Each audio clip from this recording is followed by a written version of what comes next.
13ویں رمضان کی دعا اور اس کا ثواب۔ اگر کوئی رمضان کی 13ویں تاریخ کو روزہ رکھ کر اس دعا کو پڑھے تو اللہ تعالیٰ اس شخص کو زمین پر موجود پتھروں اور ڈیلوں کے برابر نیکیاں عطا فرماتا ہے۔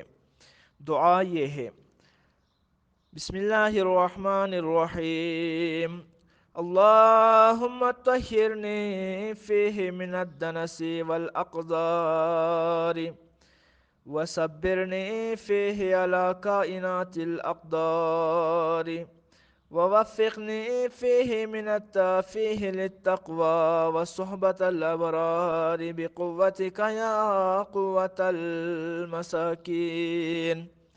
برحمتك يا أرحم الراحمين اللهم صل على محمد وآل محمد۔ پروردگار اس ماہ مبارک میں مجھے میل اور ناپاکیوں سے پاک کر دے اور عالم قدرت میں مجھے صبر عطا فرما۔